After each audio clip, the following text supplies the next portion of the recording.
Hi guys! Kamusta po kayo? Good afternoon, and today I will be preparing hopia keto recipe. So keep on watching guys on this video, and please don't forget to subscribe to my channel. Hope you guys like this video, and please share it for others to learn from this recipe. So keep on watching guys.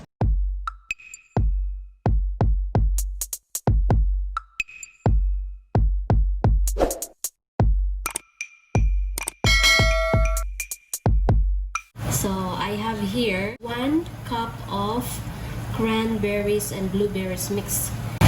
I let this boil, and now I'm gonna be adding 1 tablespoon of stevia as sugar substitute. Let this boil for 10 minutes before I will add 1/4 cup of coconut flour. 10 minutes is done. I'm gonna be adding 1/4 cup of heavy cream. Look at that! Nice.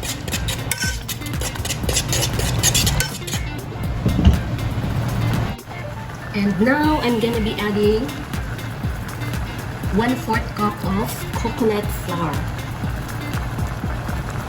Just mixed it.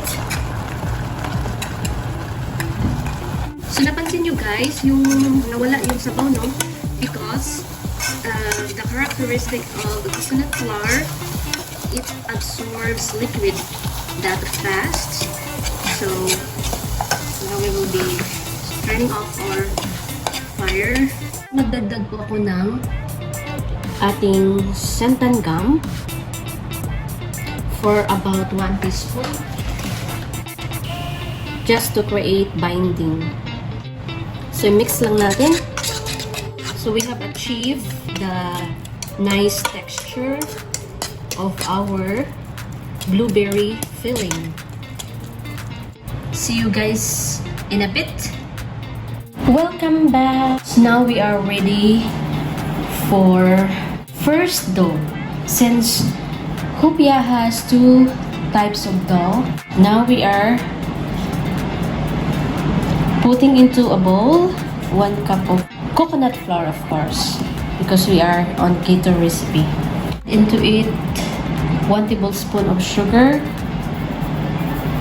a pinch of salt. Mix. I'm gonna be adding 1/4 cup of water. See guys, napansin nyo, it quickly absorbed to the coconut flour.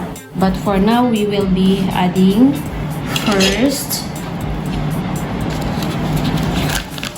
our butter.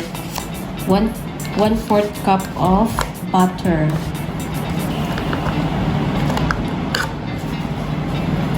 Unsalted. Okay, now we will be mixing it.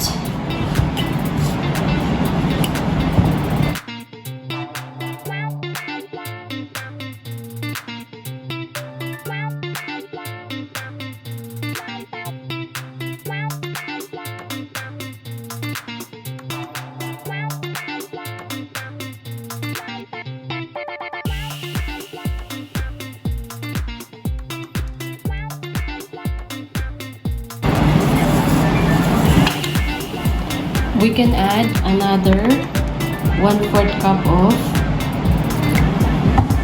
water.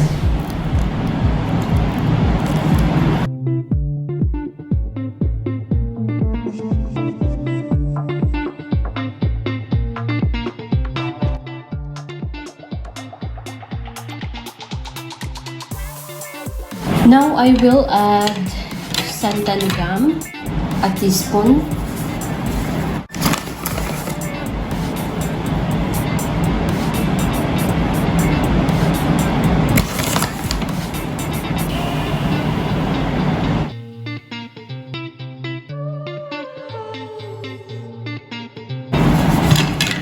You can add another 1/4 cup of water if needed.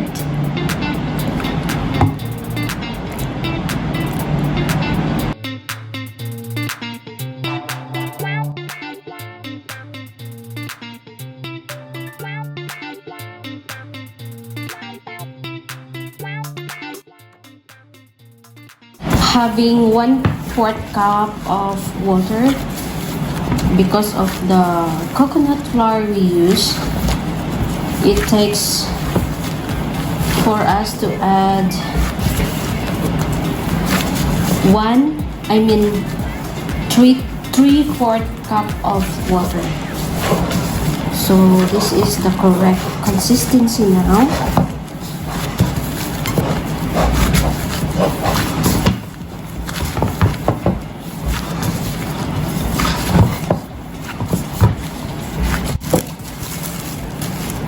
I'll be putting this one inside the ref.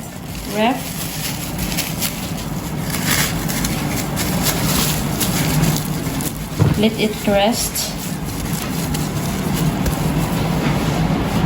I'll see you guys in a bit. Hi guys, we are now in the second dough making, which is we only need 1/2 cup of coconut flour and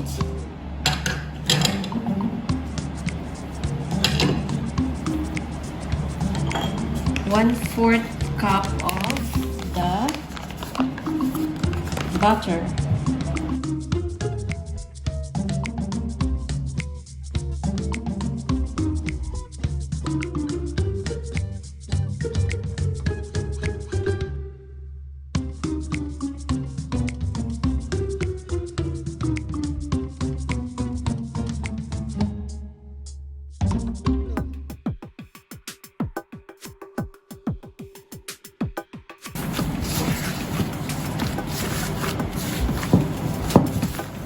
Yan, ito na siya.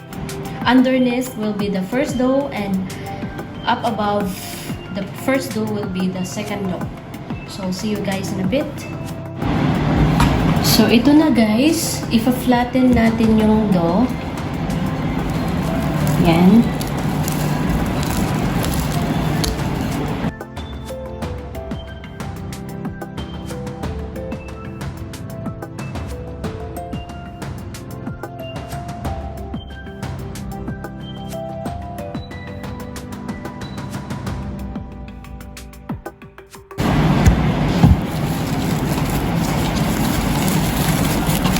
So, isit aside muna natin ito.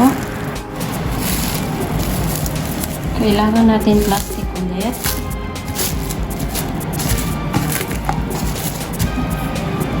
Then, yung second dough natin.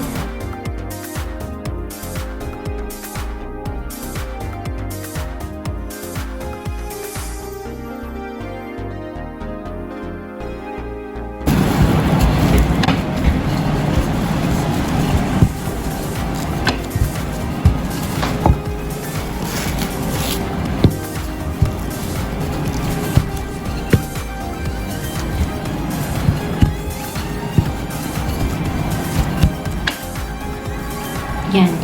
So, na-flatten na natin. Ibabalik ulit natin ang isang dough.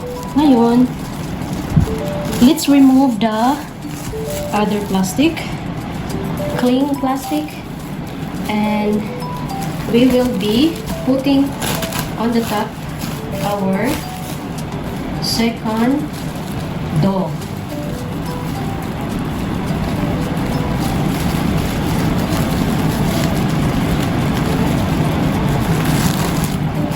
Medyo mahirap to guys. Kailangan na talaga ng tiyaga. So now, ilalagay na natin.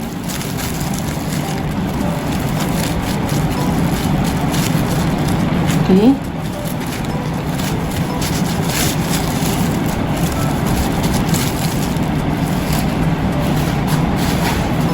Ngayon, itutupi natin to. Ganyan. Okay? Technique nito. Tupi natin yung kabilang side. Then, Itutupi rin natin yung dulo papunta sa gitna. Then, kabila naman. Yan. Okay.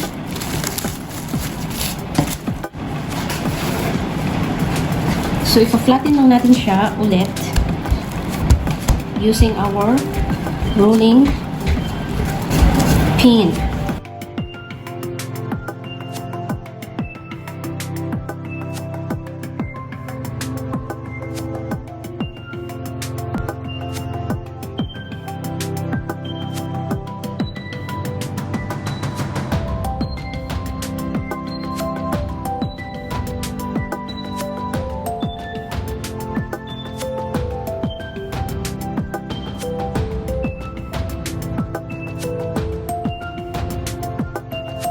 Let's roll this one over. And so see to it that our hands is clean. Our hands are clean. Then have patience in rolling.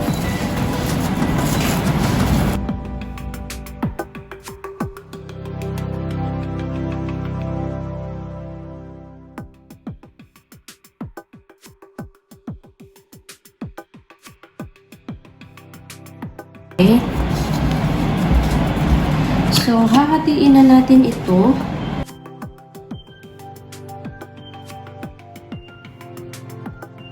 Filling.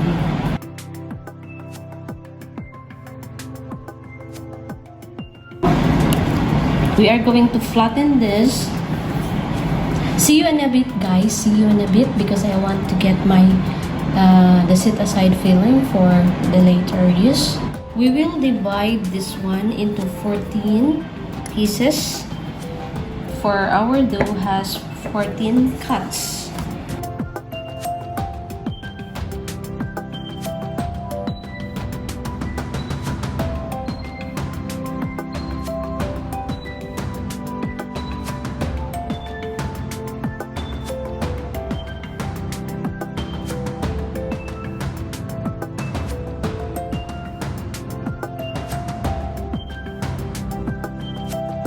Start molding.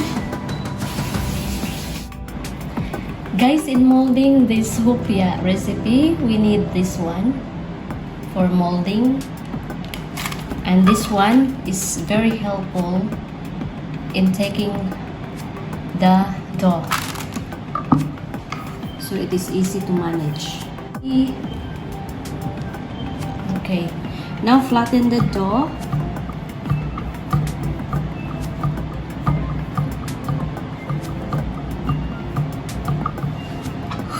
Get some help from this scraper.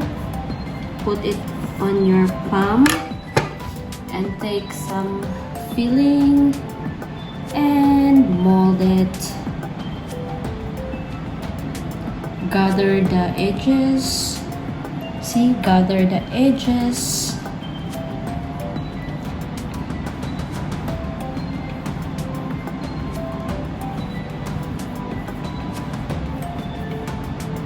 And mold it. See, guys, just mold it, flatten.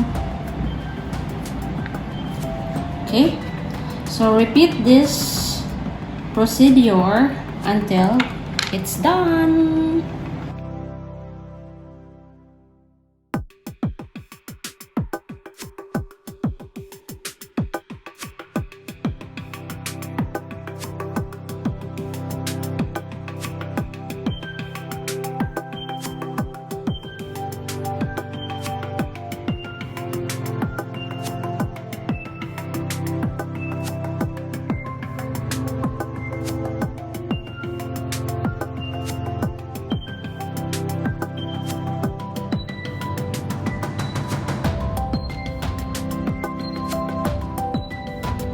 Ilalagay lang natin ito. Excited! Excited na ako. Maluto yan. Hi guys! Ngayon, from the time na nilagay natin siya sa oven, 15 minutes na. So, kailangan nating titingnan kung ano nang nangyari sa pinaka-ilalim. So, tingnan mo, nag-brown na siya. So, kailangan mo baliktarin. So, ganyan, babalikan mo ulit siya ng 15 minutes. So, cover para ma-preserve yung init niya dyan sa loob. Hi guys, ito na yung finished product natin. Wow! Test natin yung isa.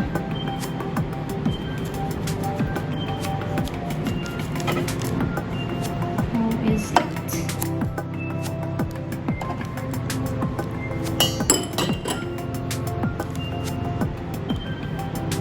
Wow! See?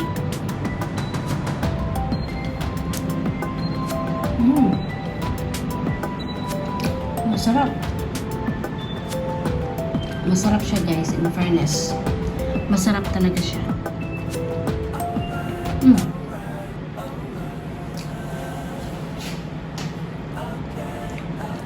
Thank you guys for watching this video, and please don't forget to subscribe. Bye bye.